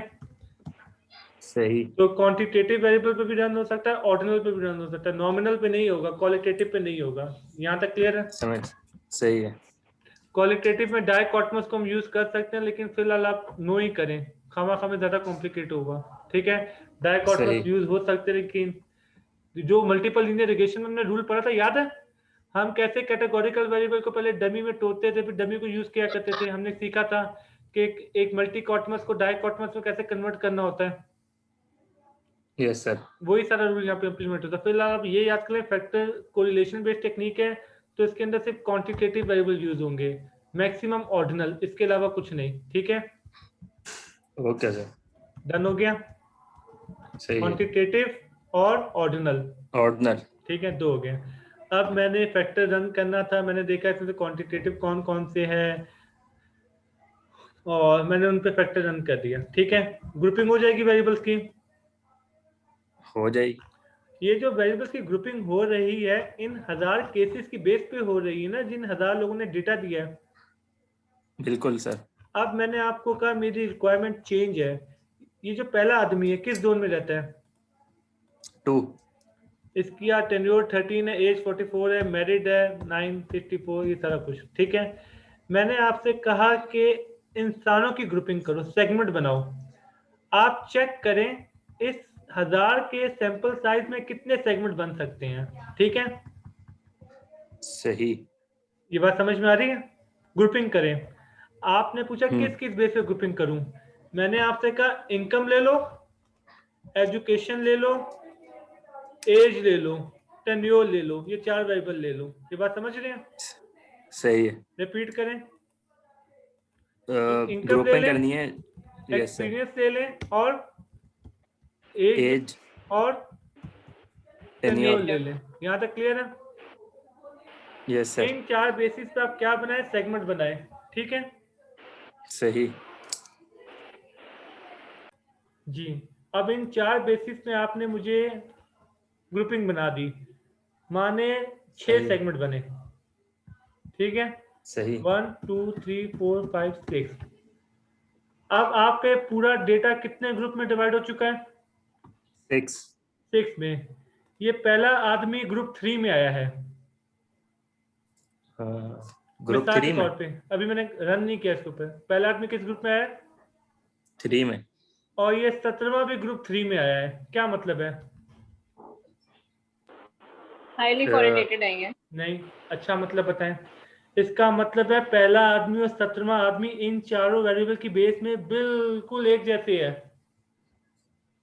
यस सर, तभी तो एक सेगमेंट में है। बिल्कुल, ये बात समझ में आई आमना आपको? जी सर। अच्छा, इन चारों की बेस पे एक जैसे क्यों है, बाकियों की बेस पे एक जैसे क्यों नहीं है? सर ये एग्जैक्टली सेम होंगे, मतलब 3 और मिलते जुलते, 17 मतलब तो 80% 90% सिमिलैरिटी होगी, ठीक है। सही है अच्छा, इन चारों की बेस पे क्यों सेम होंगे, बाकी वेरिएबल की बेस पे सेम क्यों नहीं होंगे? सर, हमने सेलेक्ट ही ये 4 की जी, ये सेगमेंटेशन आपने में, बड़ी खूबसूरत बात की। हमने ये 4 वेरिएबल सिलेक्ट किए थे, तो जिन वेरिएबल्स को आप सिलेक्ट करेंगे उन्हीं की बेसिस पे वो ग्रुपिंग करेगा। डन। ग्रुपिंग होगी, इस डन, ग्रुपिंग को मैं नाम दूंगा क्लस्टर का। क्या ओहो, नाम दूंगा? Cluster, cluster. क्लस्टर का, ठीक हो गया। जो वेरिएबल्स की ग्रुपिंग थी उनको मैंने क्या नाम दिया था? Theoretical grouping. उनको मैंने नाम दिया था फैक्टर का। सही, और जो स्पॉन्डेंट की ग्रुपिंग उनको मैं क्या नाम दे रहा हूँ? Cluster, cluster. क्लियर हो गया? Yes sir, cluster. वेरिएबल्स के ग्रुप को क्या नाम दिया था मैंने? फैक्टर्स, स्पॉन्डेंट के ग्रुप को मैंने क्या नाम दिया था? Cluster, factor. अब कहानी में ट्विस्ट आ रहा है। हम ईएफए पढ़ रहे थे ना? क्लस्टर। ईएफए पढ़ लेते हैं, यस सर, ईएफए में 2 टाइप्स होती है, आर टाइप और क्यू टाइप। तो ईएफए वेरिएबल की भी ग्रुपिंग करता है और Yes, केसेस sir. की भी ग्रुपिंग करता है। जब हम सही वेरिएबल है। की ग्रुपिंग करते हैं तो उसे हम बोलते हैं R type factor R analysis, type. ठीक है। सही है। और जब हम केसेस की ग्रुपिंग करते हैं तो उसे हम क्या कहते हैं? Q type. ठीक है। क्लस्टर एनालिसिस दो किस्म के हैं, क्यू टाइप ओह, और ये आर टाइप। R type. अब मसला जानते क्या है, जब हमने वेरिएबल की ग्रुपिंग करनी हो तो हम ईएफए यूज कर लेते हैं, और जब हमने सही। केसेस की ग्रुपिंग करनी हो तो हम क्या यूज कर लेते हैं? Q type. Q type. Q type कौन सी टेक्निक यूज करेंगे? Cluster. ये दो अलग अलग चैप्टर है, तो हम इसका क्यू सही। टाइप इग्नोर करेंगे, नहीं पढ़ेंगे, ठीक है। और इसका R type. आर टाइप नहीं पढ़ेंगे। ये बात समझ में अभी आ हम गई? क्लस्टर पढ़ रहे थे सर। दोबारा बोलें। क्लस्टर का Q टाइप पढ़ा है ना हमने, EFA का तो नहीं पढ़ा। देखिए वो कंसेप्ट दोनों का सेम है, बैकग्राउंड चेंज हो जाता है।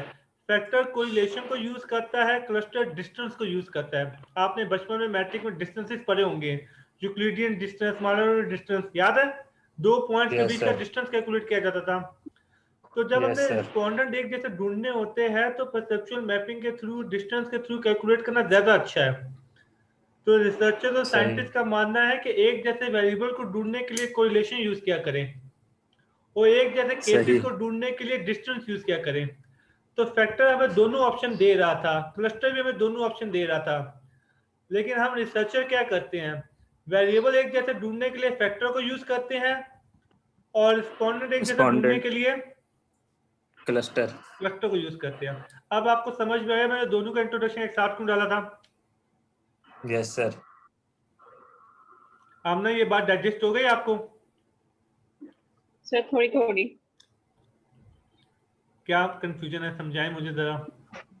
सर ये आई थिंक हो गया, बस सिर्फ क्यू एंड आर में थोड़ा सा कंफ्यूज हो गई हूँ। क्लियर करता हूँ। पहले आप ये याद करें, फैक्टर अलग टेक्निक है, क्लस्टर अलग टेक्निक है, याद हो गया? जी समझ आ गया ये। ठीक है। फैक्टर में भी आर टाइप है, क्यू टाइप है, जी और क्लस्टर में भी आर टाइप है, क्यू टाइप है। डन। जी आर टाइप का काम होता है वेरिएबल को ग्रुपिंग करना, ठीक है। ठीक है। और क्यू टाइप का काम होता है केसेस की ग्रुपिंग करना। जी ये भी समझ आ गया। तो फैक्टर केसेस की ग्रुपिंग भी कर सकता है, वेरिएबल की ग्रुपिंग भी कर सकता है, जी और क्लस्टर भी दोनों काम कर सकता है। जी लेकिन हमने क्या किया, हमने कहा वेरिएबल की ग्रुपिंग करनी है तो ये अच्छा, ओके। और अगर केसेस की ग्रुपिंग करनी है तो फिर ये अच्छा। आपको खाने पीने का जी शौक है? जी आसान करते हैं। आपने बर्गर खाना था और आपने सैंडविच खाना जी था। रेस्टोरेंट ए से बर्गर भी मिलता है, सैंडविच भी मिलता है। जी रेस्टोरेंट बी से भी बर्गर भी मिलता है, सैंडविच भी मिलता है। जी आपने क्या किया, आपने कहा बर्गर कहाँ से लेंगे रेस्टोरेंट ए से, और सैंडविच कहाँ से लेंगे? रेस्टोरेंट बी से। यही काम यहाँ पे कर रहे हैं। ओके मुझे सब समझ में आ गया। ठीक है। आपने यस कहा सर। आप मुझे फोर व्हीलर टोयोटा की चाहिए, टू व्हीलर मुझे होंडा की चाहिए। हो सकता है ना, दोनों की दोनों गाड़ी हो अवेलेबल थी। सकते हैं। आपने कहा नहीं यस ये सर। इसकी अच्छी, ये इसकी अच्छी। क्लियर है? क्लियर है। ये क्लियर, तो मैं आगे बढ़ूं। सही है जी सर। सर। क्लस्टर को थोड़ा कॉम्प्लिकेटेड करें, मुश्किल करें, कर लें सर। जी सर। तो क्लस्टर भी ग्रुपिंग करेगा पर रिस्पोंडेंट्स की। डन। डन। फायदा क्या है?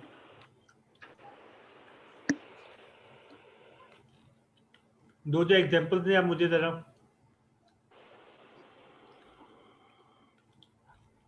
सर वो तो हम ये कैटेगरी डिसाइड करेंगे, उसकी मैं बेसिस ही पे दे वो देता हूँ आपको, क्लस्टर एक फाइल पे करके सेलेक्ट दिखा देता करेंगे। हूँ आपको।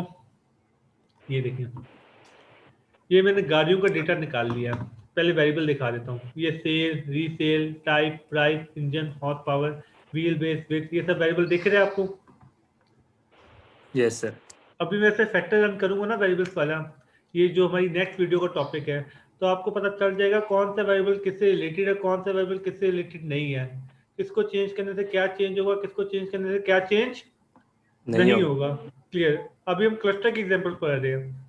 पहली कंपनी कौन सी है? क्यूरा। नाम क्या है मॉडल का? इंटीग्रा। और ये 8वीं कौन सी है? BMW मॉडल मॉडल का नाम क्या है?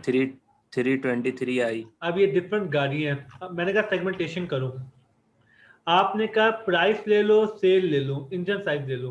बात समझ गए? सही। इंजन साइज, प्राइस और सेल। अगर ये गाड़ी नंबर 5 ऑडी A4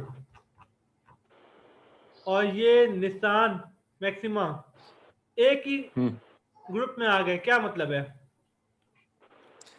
कि जो हमने 3 कैटेगरी सेलेक्ट किए हैं उन ये दोनों आइडेंटिकल, उसमें यानी सेम वैल्यूज हैं दोनों। आप सेल आपको प्राइस समझ और में आ रहा है ये कितने मजे की चीज और कितनी यूजफुल चीज है? यस मिसाल सर। के तौर पे तो आपको एक गाड़ी नहीं मिल रही, आपने कहा रुको जरा, हम्म, आपने क्लस्टर रन किया। अब किसी जो और आपकी मॉडल फेवरेट गाड़ी की है ना, वो जिस ग्रुप में आएगी, आप उस ग्रुप की बाकी गाड़ियां देखेंगे कि कौन कौन सी सही। अवेलेबल है। जो जो अवेलेबल बिल्कुल है सर। आपने कहा ये वैसी ही है जैसी यस। वो थी, तो मैं ये ले लेता हूँ। सही। इसकी इम्प्लीमेंटेशन का ये दिखाता हूँ आपको जरा। ये आमना आप सुन रही हैं, इसको मैं इम्प्लीमेंट करके दिखाता हूँ आपको। जी सर। मुझे मोहित साहब ने कहा मुझे फलां गाड़ी पसंद है, मुझे BMW का ये मॉडल पसंद है। मैंने कहा मोहित साहब इस बातों को छोड़ो, क्या क्या पसंद है?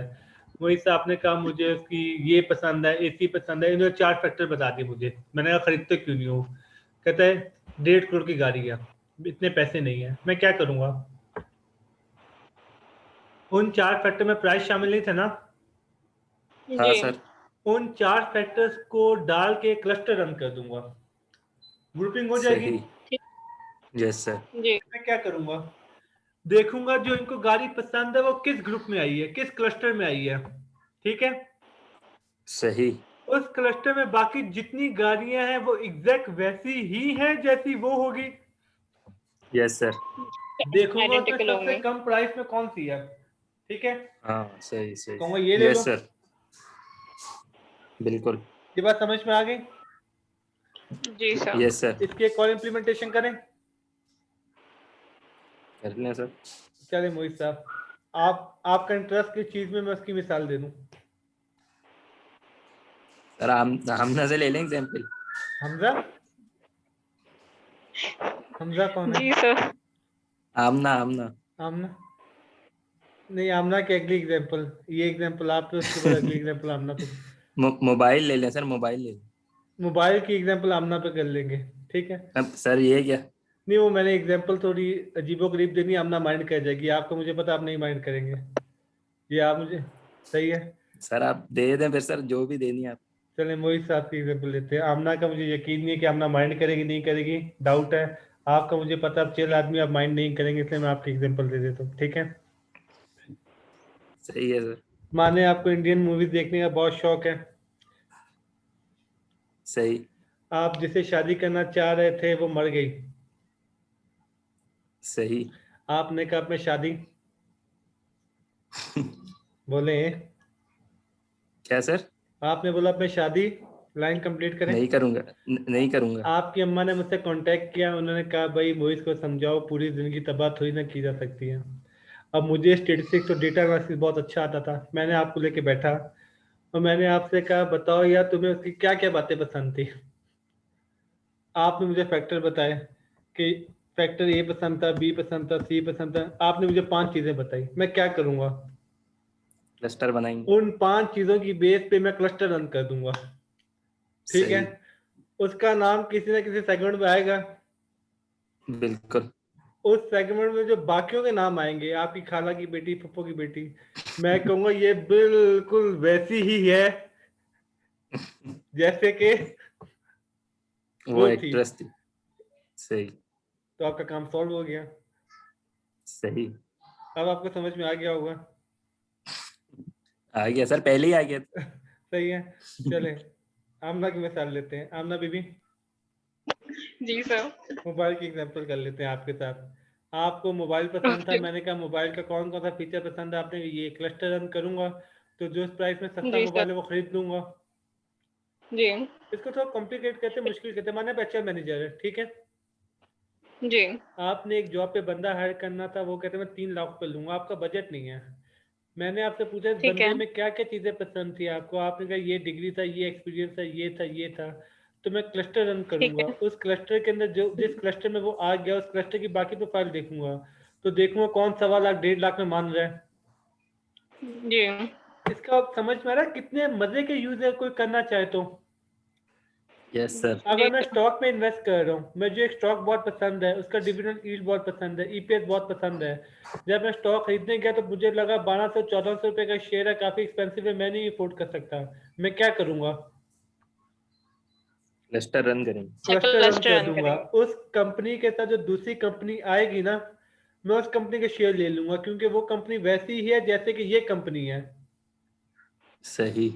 और अगर मैं फैक्टर रन कर दूंगा तो मुझे ये पता चल जाएगा इस कंपनी के कौन से रेशियो में इम्पैक्ट पड़ेगा, तो कहाँ कहाँ इम्पैक्ट पड़ेगा। बात समझ रहे हैं? अब यस माने सर। कंपनी अगले हफ्ते डिविडेंड देने वाली है, तो मैं देखूंगा डिविडेंड किस फैक्टर में आया है, कि डिविडेंड देने से कहाँ कहाँ फर्क पड़ेगा। अब माने सही। मुझे टेंशन है कि इस चीज में फर्क पड़ेगा, लेकिन वो दूसरी चीज किसी और फैक्टर में और डिविडेंड किसी और फैक्टर में है, तो मुझे यकीन आ जाएगा कि डिविडेंड देने से इन चीजों में फर्क नहीं पड़ेगा, क्योंकि ये नहीं अलग फैक्टर है, पड़ेगा। ये अलग फैक्टर है। यहाँ तक क्लियर हो गया? सही। इसी तरह यस प्लॉट ले सर। ले, जी सर। मुझे कोई प्लॉट खरीदना है, तो मैं फैक्टर रन करके देख सकता हूँ किस इलाके की इन्वेस्टमेंट किस इलाके जैसी है। कोई प्लेयर परचेज यस सर। करना है, कुछ भी करना है, तो क्लस्टर मुझे सेगमेंटेशन कर देगा। Yes sir. ये बात समझ में आ रही है? मार्केटिंग में आपने सेगमेंटेशन वैसे बहुत डिटेल में पढ़ा हो, तो मुझे इतनी डिटेल में डिस्कस करने की नीड नहीं है, वैसे आपको बेसिक समझ में आ गई होगी। लेकिन सारी यस बातें सर। इस बात पे आपने पहले डिसाइड करना है वो वेरिएबल्स, कि किस बेस पे आपने क्लस्टर बनाने हैं। ये बात समझ में आ गई? Yes sir. जी सर। जितने ज्यादा सर ये वेरिएबल। टेल्को पे भी अप्लाई हो जाएगा? किस पे? ये टेल्को? टेल्को पे भी हाँ हाँ, बड़े आसानी से हो जाएगा। ठीक है, टेल्को मतलब पे फॉर एग्जांपल मैंने चूज करना है कि किस कौन सी ऐसी बेस है जिसको मैंने मैसेजेस भेजने हैं वापस सिम लगाने के, तो मैं मैं हाईएस्ट में अभी उनका आपको क्लस्टर कर ये लूँ जानते हैं, बेस ये पे। मेरा एक प्रोजेक्ट था, मैं इसमें आपको बड़ी मजे की चीज दिखाता हूँ। मोहित साहब, आप इसमें इंटरेस्ट लीजिए, आप पूरा एंजॉय करेंगे, ठीक है। माने कि सही है सर। मैं बिजनेस एनालिटिक्स वाला हूँ और मैंने जैज ज्वाइन कर लिया, ठीक है। आप सही। मीटिंग में बैठे हैं, आमना भी बैठी है, मैं भी बैठा हूँ, ठीक है। तो मीटिंग में आमना जाफरी बैठी हुई है, मोइस खान बैठा हुआ है, और मैं उस्मान वराइश, 3 बंदे बैठे हुए हैं, ठीक है। सही है। 3.5 करोड़ कस्टमर थे जैज के। सही। अब हमारा CEO कहता है कि भाई लोग छोड़ छोड़ के जा रहे हैं, कुछ आइडिया दो क्या करें, कोई वालेट पे जा रहा है, कोई टेलीनॉर पे जा रहा है, हम क्या करें। 10 लाख बंदा छोड़ के जा चुका है, 3.5 करोड़ कस्टमर है, 3 करोड़ 40 लाख बचे, अब हम क्या करें। आमना ने कहा था एक काम करते हैं, फ्री मिनट्स देते हैं। तो उसने कहा सही। बीबी 3 करोड़ 40 लाख लोग गए, सबको फ्री मिनट्स देने बैठ गए ना, तो टिप्पा हो यस। जाएगा। तो बस हमारी कंपनी बंद हो जाएगी। कंपनी बैठ जाएगी। यस। तो मोहित साहब ने बोला कि एक काम करते हैं, जो जाने वाले हैं ना उनके उनको करेक्ट दे क्लस्टर देते को हैं, आइडेंटिफाई करते उनको दे देते हैं। सही। हैं। तो CEO साहब ने कहा मुझे ख्वाब आएगा, मुझे कौन क्या जाने पता वाला है? कौन जाने वाला है।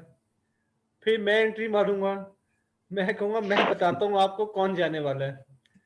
तो जो 10 लाख छोड़ के गए हैं ना, मैं उनके क्लस्टर बना कैंटा लेंगे सर। 6 नोट के क्लस्टर रन कर दूंगा। उनके ग्रुप में जो जो लोग आए जो हमें छोड़ के नहीं गए, वो उनको दे देंगे। बिल्कुल वैसे ही है जो कि छोड़ के जा चुके हैं। तो मतलब इनका भी सही। चांसेस है ये छोड़ के, चले जाएं। तो मैं जानने भी वाले हैं। उनको टारगेट करूंगा। ये बात समझ में आ गई? Yes sir. कि इनको जी पकड़ो, सर।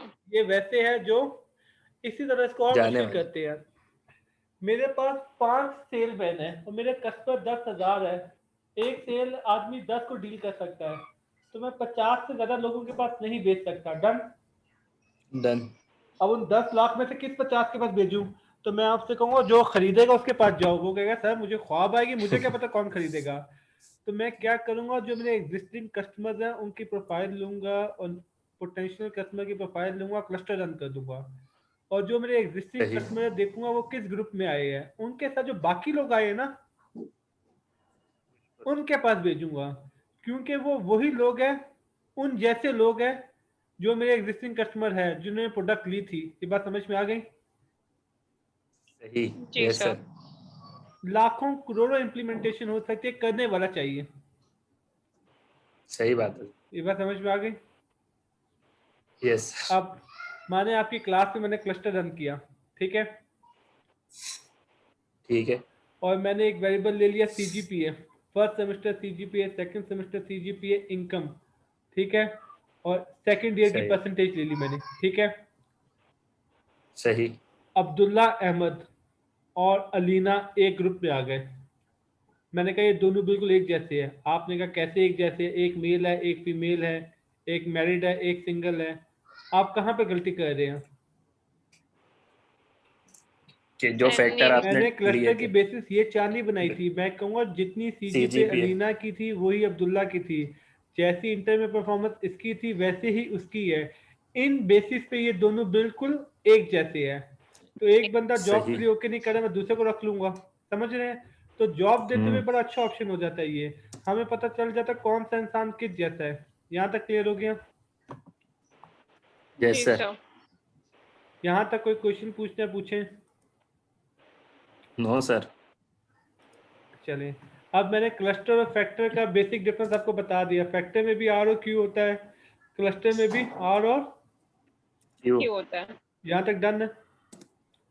Yes sir. EFA में आगे बढ़े। EFA में आ जाए। Yes sir. EFA में हम आर पे थे और क्यू पे थे, हम किस पे चलेंगे? आर पे। आर पे चलेंगे, क्यू को अब नहीं देखेंगे, ठीक है। सर तो एक क्लस्टर एनालिसिस में CFA और EFA नहीं होता, बस ये क्लस्टर में क्यू नहीं, टाइप और क्लस्टर आर हाँ टाइप। आर टाइप और क्यू टाइप ही होता है, उसमें CFA वाला कंसेप्ट नहीं होता। देखिए सही है। क्लस्टर अपने आप में पूरा EFA है ना। Yes sir. EFA में सही देखिए, है। EFA में आप बता नहीं रहते किसने कहाँ जाना है, डेटा आपको बताता है कौन क्या है। CFA में आप खुद बताते सही हैं कि है। इतनी डायमेंशन बनाओ, इतने आइटम बनाओ, समझ गए? समझ गया। Yes sir. क्लस्टर में तब होता CFA की कहानी कि जब हम खुद बताते कि इतने सेगमेंट है और ये आदमी इस सेगमेंट का है। अब बताओ हम सही कह रहे हैं गलत कह रहे हैं, ठीक है। सही। तो हमने शुरू में फैक्टर पढ़ लिया, फैक्टर की दो टाइप पढ़ ली, CFA EFA। EFA को फर्दर दो से भी डिवाइड कर दिया, आर टाइप क्यू टाइप। हम सिर्फ आर टाइप पढ़ेंगे। इसका मतलब है आपके सामने जब भी कोई बंदा कहेगा मैं EFA कर रहा हूं, तो आपको ये पूछने की जरूरत नहीं है आर टाइप या क्यू टाइप, ऑब्वियस है क्या कर रहा होगा, R type. R type. R type कर रहा होगा, ठीक है। आगे सही। चलें। चलें सर। फिर आगे हम ये पढ़ चुके हैं कि इसके अंदर क्वांटिटेटिव वेरिएबल यूज होते हैं, ये सारी बातें हम पढ़ चुके हैं। अच्छा, फिर हर बुक में लिखा हुआ है कि EFA का दो पर्पज है, वो मैं आपसे ऑलरेडी यस डिस्कस सर। कर चुका हूँ। क्या क्या था? डेटा रिडक्शन रिडक्शन, और data summarisation data summarisation, summarise. सही है। एंड यस अच्छा, सर। कुछ बुक में लिखा है डेटा समराइजेशन, और दूसरा मतलब क्या है? Data reduction. रिडक्शन। ये आपको समझ में सही। आ गया था? पहले ये फैक्टर बना के डेटा को समराइज कर देता है, फिर हम उसको रिड्यूस कर पाते हैं, ठीक है। Yes sir. अच्छा, कुछ किताबों में क्या लिखा है? फैक्टर का मतलब है टू आइडेंटिफाई अंडरलाइन डायमेंशन। वही बात क्यों आइडेंटिफाई करते हैं कि कितनी अंडरलाइन डायमेंशन है, 3 है, 4 है, 5 है, मतलब इसके अंदर कितने फैक्टर बन सकते हैं। यहाँ तक क्लियर है? सही। यस ये लॉजिक क्लियर हो गई? Yes sir. डिफरेंट डिफरेंट चीजें डिफरेंट किताबों में दी हुई है। अच्छा, अब आगे अगला पॉइंट।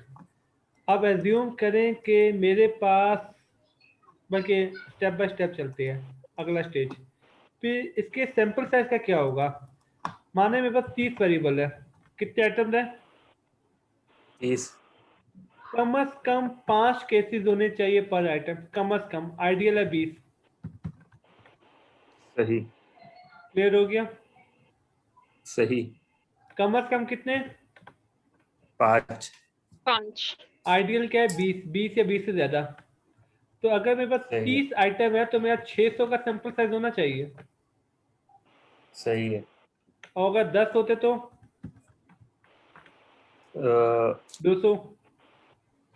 200। Yes sir. या तो क्वांटिटेटिव वेरिएबल होंगे, हमने सैंपल साइज को भी डिस्कस कर लिए। कर लिया। इसके अलावा अजम्पशन होती है कि वो वेरिएबल नॉर्मल डिस्ट्रीब्यूशन फॉलो करते हो, लिनियरिटी हो, होमोसेडाक्सिटी हो, ये सारी चीजें हैं। लेकिन इससे अगले पॉइंट पे आते हैं, ठीक है। अब सवाल ये उठता है सही कितने फैक्टर बनेंगे, कैसे बनेंगे, रूल्स क्या है, कानून क्या है, इन तमाम बातों को डिस्कस करते हैं, ठीक है। सही सही है। अब फैक्टर में कुछ टेक्निकल चीजें हैं कि टोटल वेरिएंस यूज कर रहे हैं आप लोग, क्या यूज कर रहे हैं? Total total variance. Values. Total variance use कर रहे हैं, कंपोनेंट वेरिएंस यूज कर रहे हैं। अब ये फर्दर डिवाइड होगा, common factor analysis, component factor analysis, ये फर्दर डिवाइड होगा, ठीक है। कॉमन सही और कंपोनेंट, यहां तक क्लियर है? सही। तो फिर आता है टोटल वेरिएंस, इसमें टोटल का भी कंसेप्ट आ जाता है। अब मैं सोचूं ये सब डिस्कस करूं या ना करूं, खामा खामा कंफ्यूज ना हो। सर कंफ्यूज ही हो रहे हैं सर अब। एक टोटल वेरिएंस होता है, एक होता है कॉमन वेरिएंस, सही है। फिर यहाँ पे कहानी सही निकल जाती है पीसीपी में, प्रिंसिपल कंपोनेंट एनालिसिस। फिर हम ये पढ़ते हैं कि ये कब करना है, ये कब करना है। फिर आगे रोटेशन आती है, एक ऑर्थोगोनल रोटेशन आएगी, एक ऑब्लिक रोटेशन आएगी। उसमें फर्दर तीन तीन टाइप्स होती है। ऑर्थोगोनल में वेरीमैक्स होता है, इक्विमैक्स होता है, क्वार्टीमैक्स होता है। फिर ऑब्लिक में फर्दर तीन कैटेगरीज आती है। अब मुझे सोचने दे, ये सब कुछ करवाना है नहीं करवाना? सर बहुत हो जाएगा। सर अभी, जी सर अभी नहीं करवाएं। नहीं नहीं, मैं काम कर, चले भी एक चीज करते हैं, हम एक ही करते हैं जो कॉमनली यूज हो रहा है, जो पाकिस्तान में हमारी यूनिवर्सिटी में यूज हो रहा है, ठीक है। ठीक है सर। चलें, बाकी चीज़ों को छोड़ें। आप कौन सा स्टेटिस्टिक्स में एमफिल पीएचडी कर रहे हैं, मास्टर्स के स्टूडेंट भी बिजनेस एडमिनिस्ट्रेशन के काफ़ी है आपके लिए इतना, ठीक है। शुरू से स्टार्ट करते हैं। मेरे पास कितने वेरिएबल्स हैं? 30। डन। डन। सबसे पहले तो मुझे ये देखना है फैक्टर रन हो भी सकता है या नहीं हो सकता। नहीं हो सकता। तो एक टेस्ट का नाम है बार्टलेट टेस्ट। क्या नाम है? Bartlett test. इसकी सिग वैल्यू देखेंगे, या ये फिर मैं कल करवा दूं, अगले वीडियो पे करवा लूं? कल करवा दें सर। एक काम करते हैं, टेबल्स की सर इंटरप्रिटेशन बहुत वगैरह। लेट हो गया अभी। हाँ, रात के 12 बजने को आए हैं, तो क्योंकि ये लंबा टॉपिक हो जाएगा, तो चले बस दो चार चीज़ें कर लेते हैं। बार्टलेट टेस्ट का नल हाइपोथेसिस क्या होता है? फैक्टर रन नहीं हो सकता। इसका नल हाइपोथेसिस क्या फैक्टर है? रन। फैक्टर रन नहीं हो सकता। हाँ, तो सिग वैल्यू अगर लेस देन 0.05 आएगी तो क्या मतलब है? नल रिजेक्ट कर देंगे, मतलब हाँ हो सकता है। हाँ, फैक्टर रन हो सकता है, ये बात हो समझ में आ गई? सकता है। Yes sir. एक से मैं आपको दिखा देता हूँ ज़रा, ये कल हम डिटेल में कर लेंगे। अभी फिलहाल दिखाना कुछ और पर्पज है मेरा। सेक्शन हो गया, प्रिंसिपल कंपोनेंट हो, ये देख रहे हैं, ये पीसी है, प्रिंसिपल कंपोनेंट कॉमन, ये सब दिया हुआ है यहाँ पे, लेकिन फिलहाल हमें ये डिस्कस नहीं करना। ऑप्शन इन सब की भी नीड नहीं है फिलहाल। एक दफ़ा आपको दिखा दूँ मैं, बार्टलेट पे क्लिक करना मैं भूल गया। ऑप्शन में ये क्या दे रहे हैं, मेरे बस मैसेज कैसा आ रहा है ये केमो बार्टलेट कंटिन्यू, ओके। ये दिखा आपको बार्टलेट टेस्ट, दिख रहा है? सर ये एक्सेल स्क्रीन ही नहीं दिख रही है। एक सेकंड रुक जाए, screen share, analyse dimension reduction factor analysis, ये रन करके कंटिन्यू, ओके। ये पार्टलेट दिखा आपको? यस सर दिख रहा है। इसकी सिक वैल्यू क्या है? 0। 0.05 से कम है ना? बिल्कुल। सही है। इसमें हम देख सकते हैं कि फैक्टर हो सकता नहीं हो सकता? हो सकता है बिल्कुल। हाँ, क्योंकि सिक वैल्यू लेस देन 0.05 है। यस ये सर। हम कल की डिटेल पढ़ते हैं, ठीक है। दो तीन मोटी मोटी चीजें सही। वो मैं डिस्कस कर लूँ। फैक्टर रन हो सकता है। मैंने इस मॉडल के अंदर 7 वेरिएबल डाले हैं, ठीक है। देख रहे हैं, 1 2 3 4 5 6 7, डन हो गया। डन। जितने वेरिएबल डालेंगे उतनी आइगन वैल्यूज आएंगी, ठीक है। तो कितनी आइगन वैल्यूज आई हैं? 7। अच्छा, अब एक और काम करते हैं, इसके अंदर मैं एक दो और डालता हूँ, 9 कर देता हूँ। अब देखें कितने वेरिएबल है, 9, तो कितनी आइगन वैल्यूज आई हैं? 9। 9। 9।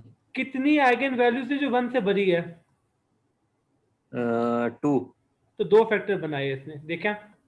तो फैक्टर बनने, इसके अंदर 2 डायमेंशन है, इसका क्राइटेरिया ये कितनी आइगन वैल्यूज 1 से बड़ी है। तो इसकी डिटेल है जो हम कल 3 घंटे में पढ़ेंगे, ये मोटी मोटी चीजें बता रहा हूँ। आपको कैसे पता चलेगा इसके अंदर 2 डायमेंशन है, 3 डायमेंशन है, 4 डायमेंशन है? इसका क्राइटेरिया होता है आइगन वैल्यूज कितनी है। आइगन वैल्यूज 1 से बड़ी होंगी, ठीक है? सही। तो 2 आइगन वैल्यू 1 से बड़ी, तो कितने फैक्टर बने इसने? 2। 2 बने। चलें फिर आपके मैसेजेस, एक सेकंड, रात के 12 बज गए, तो फिर कल कंटिन्यू करते हैं। अब तक कोई क्वेश्चन आप पूछने तो पूछें। No sir. नहीं है, एंड करूं? Yes sir. बाकी क्लास का कोई क्वेश्चन है? अभी हमने सिर्फ इंट्रोडक्शन किया है। आई होप आपको फैक्टर और क्लस्टर का इंट्रोडक्शन समझ में आ गया होगा।